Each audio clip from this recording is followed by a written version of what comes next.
Salut la compagnie, c'est Jules Melon et aujourd'hui dans Impro Ciné Critique, j'ai le plaisir de vous annoncer que j'ai enfin vu tous les longs métrages de Monsieur Jacques Audiard. Même si j'ai pas évoqué ces 3 premiers sur la chaîne, j'y reviendrai un jour. Depuis, j'ai quand même navigué de façon assez erratique à travers ses travaux, puisque j'ai découvert son cinéma en salle en 2018 sur les Frères Sisters. J'ai vu Emilia Pérez il y a quelques mois, toute la polémique autour, etc. Et après, avant et après, j'ai rattrapé plus ou moins le reste. Et j'en arrive ici à Dipan, sorti en 2015, qui fête ses 10 ans. Une œuvre qui a eu beaucoup de succès dans divers festivals, Palme d'Or à Cannes, beaucoup de statuettes au César l'année d'après, malgré quelques critiques assez dubitatives. On va revenir sur ce point. Au casting originalité, nous avons parmi les rôles principaux, les 3, que des actrices et acteurs amateurs. Enfin, il y en a un qui était connu, mais plutôt en tant qu'écrivain, celui qui joue Dipan d'ailleurs, Anthony Tassan, Jessout Hassan, pour interpréter son épouse, qui n'est pas son épouse, Kayeswari Srinivasan, désolé si je prononce mal les noms, et pour interpréter sa fille, qui n'est pas sa fille, Claudine Vinasitambi, parce qu'il s'agit ici d'une famille recomposée qui va devoir s'intégrer en France. Je préciserai ça dans le synopsis. Quelques têtes connues aussi quand même là au casting. Vincent Rottier par exemple qui joue ce délinquant sorti de prison et qui va précipiter le film vers une bascule sur laquelle je reviendrai surtout en zone spoiler. Marc Zenga aussi, le belge qui est là. Et le marocain Fawzi Ben Saidi, réalisateur aussi de Son État, qui joue quelqu'un un petit peu catatonique là.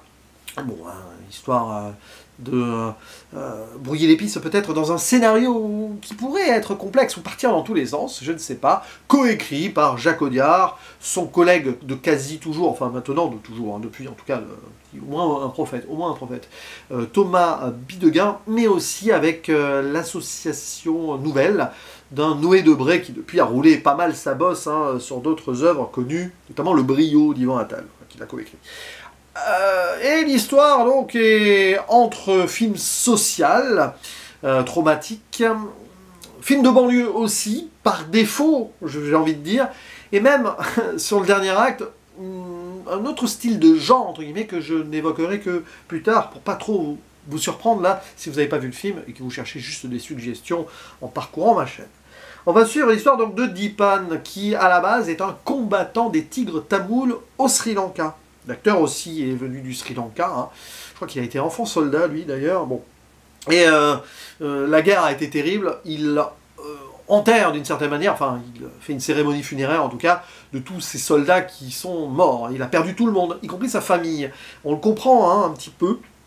Et très vite, parce que le début est très rapide, je reviendrai sur ce point, sur le plan stylistique et esthétique, il va recomposer une famille pour partir à l'étranger sous couvert de « je suis avec ma femme et ma fille ». Mais en fait, c'est ni sa femme, ni sa fille, et c'est même pas la fille de l'un des deux, c'est une orpheline, ils ont tout récupéré comme ça, dans l'urgence, cinéma d'urgence dès le début, pour arriver plus tard à Paris. À Paris où ils vont devoir s'intégrer dans une cité de banlieue, et avec certains métiers à faire ou non, plus ou moins légaux, et après très légal quand même pour le personnage principal qui va devenir gardien local, d'un immeuble qui est un immeuble de banlieue. Et je reviendrai sur ce point parce que il y a des choses à dire. Et Dipan va donc essayer avec sa famille de s'intégrer, tout simplement.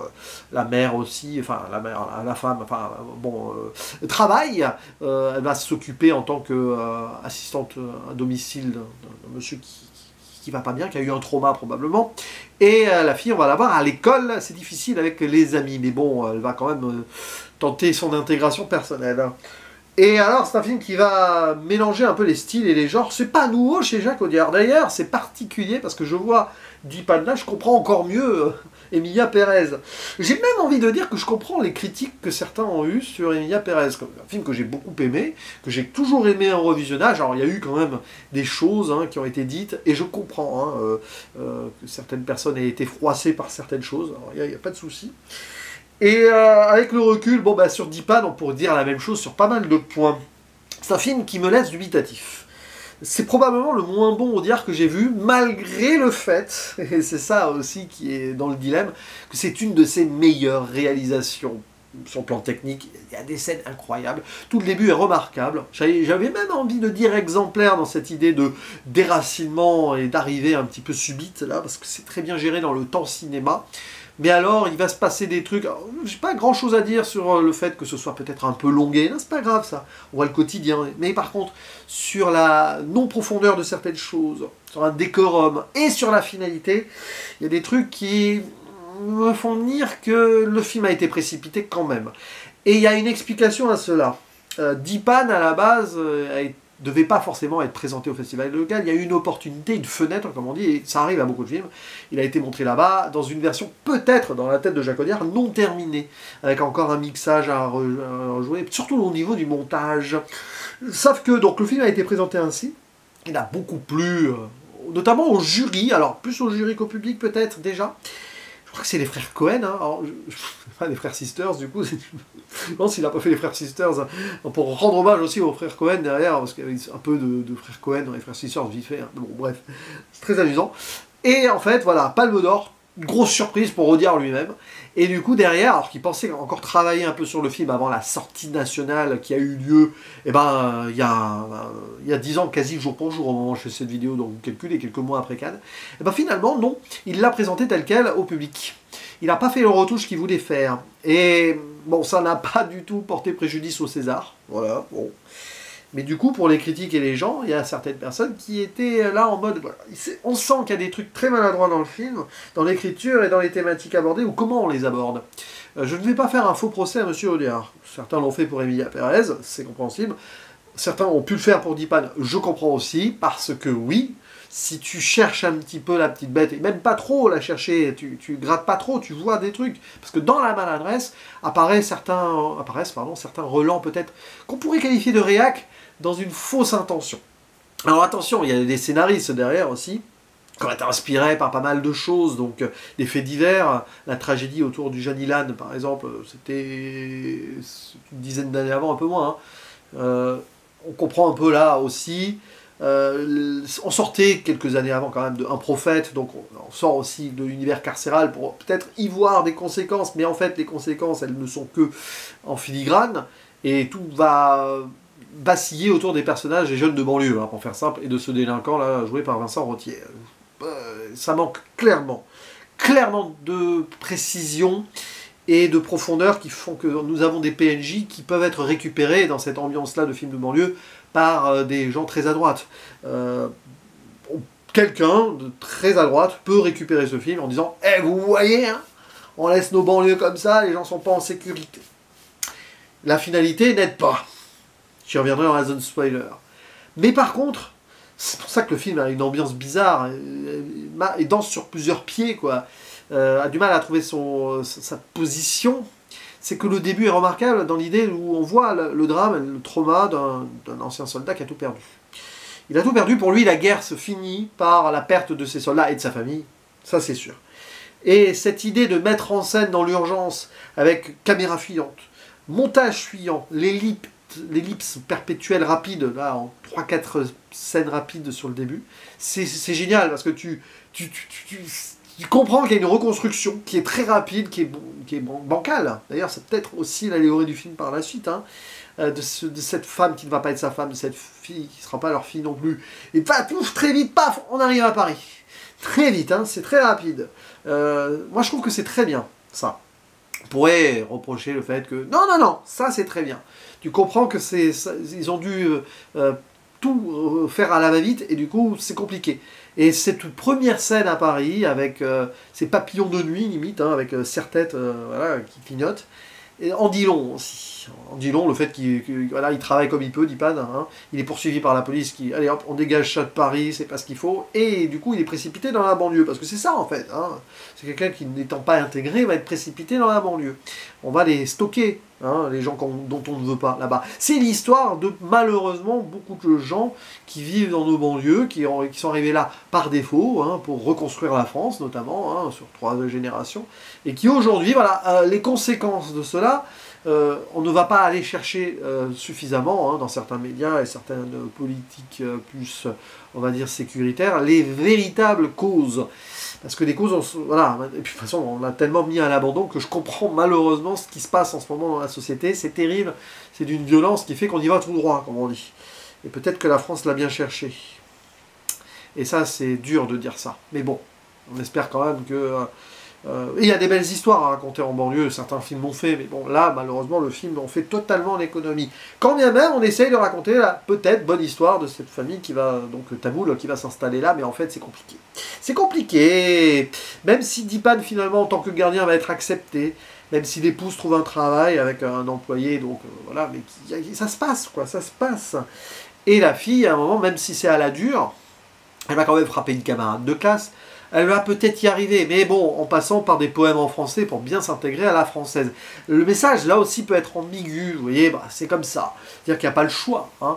L'assimilation se fait maintenant par défaut, parce que de toute façon, le verre est dans le fruit dans ces banlieues quand on l'a mis à l'abandon. Et là, il y a beaucoup de gouvernements qui sont vraiment à critiquer par le passé.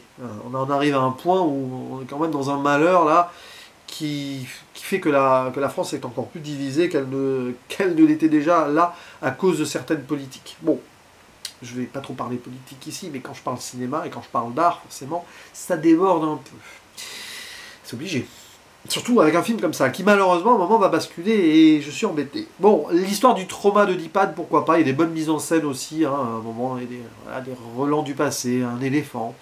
On voit qu'il cherche l'apaisement, mais c'est compliqué. Et puis il va y avoir son passé qui se rappelle à lui. Ça, c'est un peu maladroit dans l'écriture, mais qui lui rappelle que, bon, si pour lui, la guerre était terminée, non, la guerre n'est pas terminée. Donc il se reprend ici une forme de culpabilité rebond dans la figure, qui explique un peu la finalité, mais alors, aïe aïe aïe, aïe aïe aïe. Voilà, bon, on va faire la zone spoiler maintenant, pouf, parce que finalement... Le film se conclut en revenge movie, digne des chiens de paille un peu, il y a un peu cette idée. Alors il y a une relecture un petit peu moderne des lettres persanes de Montesquieu, c'est ce que voulait faire Audiard, critique de la société française. Oui, bah, on peut la sentir, mais le problème c'est que on critique juste en mettant donc des stéréotypes derrière, et c'est très très embêtant. Qu'on ne puisse pas exploiter plus ce phénomène des jeunes de caïds de banlieue, genre on ne passe pas dans certains locales, etc. Enfin là pour le coup le gardien il peut même pas faire son travail. Les zones de non-droit, vous savez ce genre de truc qui peut être récupéré donc par certaines personnes, avec des raccourcis qui vont avec. Certaines choses qui ont été montrées dans Bac Nord récemment de Cédric Jiménez, qui est un très bon film, mais qui est un film ouvertement de droite. Il n'y a pas de problème là-dessus, on en avait déjà parlé. Ça reste quand même un cinéma qui s'assume et qui, malgré certains problèmes du coup de mon point de vue, de perception, est quand même un film maîtrisé. Là, je ne sais pas si c'est maîtrisé, parce que justement, dans le sens où Audiard voulait quand même axer le truc social, peut-être qu'il a laissé trop ses scénaristes imposer quelque chose et il a finalisé un truc. Il a peut-être eu des regrets très rapidement, mais il a présenté ainsi le film et ça a fonctionné. Les gens se sont fait avoir, sans peut-être trop se poser de questions, c'est bizarre ça. Et derrière, ça se termine en mode Dirty Harry et Chien de paille, là, parce que c'est ça, et c'est très maladroit. Surtout que là, pour le coup, Echo au début, c'est très rapide dans l'urgence, je veux bien, mais là, non, là, ça ne fonctionne pas. Sur ce final qui est trop brutal. Le gars, il sort quand même littéralement une machette de son bac à ménage, enfin un truc pour, voilà, en tant que gardien. D'où il a ça? Il y a eu des cuts, des trucs comme ça, je pense, parce que le film, peut-être qu'il aurait travaillé le montage autrement, il aurait intégré des scènes qui n'ont pas été intégrées, il aurait enlevé certaines scènes qui y sont. La bascule peut se comprendre, donc je le disais, avec ce colonel là qui vient lui rappeler que non, la guerre, c'est lui, il a abandonné, quoi. Donc il revient là et il veut pas abandonner cette guerre locale, il veut mener cette guerre locale en écho à cette guerre qu'il a abandonnée de son pays, pour sauver celle qui va finir peut-être par aimer, sa compagne forcée, Yalini, qui est prise en otage, grosso modo. Mais c'est tellement, enfin, c'est trop, et c'est too much, too fast, too much, j'ai envie de dire. Et du coup, à la fin, tu te dis, ah, et c'est même pas la fin du film. Là, je trouve que la finalité est encore plus compliquée. Pendant une partie du métrage, Yalini, justement, j'en peux plus, je peux pas m'intégrer ici, c'est trop dur, là, tous ces jeunes de banlieue. Bon, elle peut avoir son discours réac, elle peut venir d'une... oui, communauté réac, c'est possible aussi. Bon, ça se sent un peu, pour le coup. Mais c'est pas grave, en soi. Les personnages sont tels qu'ils sont. Mais du coup, elle dit, ah, moi, je veux plutôt aller chez ma cousine en Angleterre, qui, elle, est intégrée là-bas, on s'intègre plus facilement. Peut-être, Bon. Et la fin en mode paradis, où ils sont tous au Royaume-Uni, en mode c'est tranquille, c'est beau, avec une musique presque malikienne derrière, mais bon, plus en chant traditionnel tamoul, je pense. Et ça fait dire donc en gros, ouais, bon, au Royaume-Uni, on peut s'intégrer facile, il n'y a aucun problème, alors qu'en France, non. Sur la réalité, mais bon, le film cherche pas la réalité, hein, on a compris, hein. Sur la bascule finale et cette conclusion-là, il sort du réalisme. Audiard, il le fait souvent. Réalisme, mais il en sort. C'est exactement ce qu'il fait avec Emilia Pérez, notamment à la fin d'Emilia Pérez, hein, d'ailleurs. Il y a le même problème à la fin d'Emilia Pérez, même si pour moi la fin d'Emilia Pérez prend plus son temps, il y a une symbolique quelque chose de plus forte, même si c'est très maladroit. D'ailleurs, Audiard l'est maladroit souvent dans son cinéma, il l'est ici. Mais là, non, non. Alors, oui, intégration plus facile parce qu'il y a déjà la cousine qui est intégrée, d'accord, là, eux, ils sont arrivés en France, ils n'avaient rien. Mais non, non, c'est vrai qu'au Royaume-Uni, c'est pas beaucoup plus simple. Ou non, au contraire, enfin, pas plus simple qu'en France. C'est les mêmes problèmes, hein, les mêmes problématiques. Et alors là, le film, après avoir édulcoré, balayé sous la porte les problèmes des jeunes de banlieue, tout ça, okay, où ils tirent en l'air, le caïd est là, c'est cool, feu d'artifice, ok, trafic, etc. Mais c'est tout aussi édulcoré, alors là, magnifié en mode conte final de paradis dans le Royaume-Uni, ou pas si simple que ça non plus. Hein. Alors peut-être plus facile, simple pour les communautés tamoules ou indiennes ou pakistanaises, peut-être, pas sûr en fait, hein. Mais bon, pas sûr du tout, hein. Ça dépend des endroits et tout. Mais bon. Donc finalité compliquée. Et cette bascule de bascule là où on sent que ça manque peut-être justement de 10, 15, 20 minutes à la fin quand même. Et autre chose dans la représentation des jeunes locaux qui en fait sont juste montrés comme ça, parce qu'ils sont comme ça, mais la misère sociale, elle n'est pas représentée. Elle n'est pas représentée. Je ferme la zone spoiler. Enfin bon, si, beaucoup de choses sont représentées socialement. Il y a quand même des idées, il y a du style, il y a un Audiard qui maîtrise pratiquement comme jamais, c'est un bon réalisateur aussi, mais sa mise en scène. Mais voilà, j'arrive au bout en me disant, ah, c'est bancal sur certains points, parce que tu sens que sur le plan thématico et sur le, enfin, thématique et sur le fond, c'est château branlant sur pas mal de points. Et tu peux pas faire l'économie de cette critique-là, je pense, en regardant le film. Enfin, j'aurais peut-être fait cette économie-là si j'avais vu le film il y a 5-10 ans. Surtout, ne regardez pas mes vieilles vidéos. Enfin, si vous tombez sur mes vieilles vidéos, soyez très indulgents. Parce que j'en ai dit des bêtises. Voilà. J'en ai fait des raccourcis. Sur ce film, j'aurais zappé des trucs et j'aurais fait des raccourcis. En étant ému et tout. J'ai été ému par certaines choses, bien sûr. Mais je trouve que c'est au final le métrage le moins abouti et le moins approfondi sur certains points de Monsieur Jacques Audiard. Et pourtant, ça a été l'un de ses plus grands succès en termes de prix reçus. Donc, voilà. Je ne sais pas. C'est étonnant, mais ça peut être compréhensif aussi. Être pris par l'émotion de certaines choses, parce que l'histoire donc de Dipan et de cette famille recomposée est très touchante. De ces gens qui ont vécu un trauma et qui essayent de vivre autrement avec une forme de double reconstruction de vie, quoi. Reconstruction personnelle avec une nouvelle famille et reconstruction ailleurs dans un autre pays. Ça c'est bien, c'est pour ça que la première partie du film est très bien.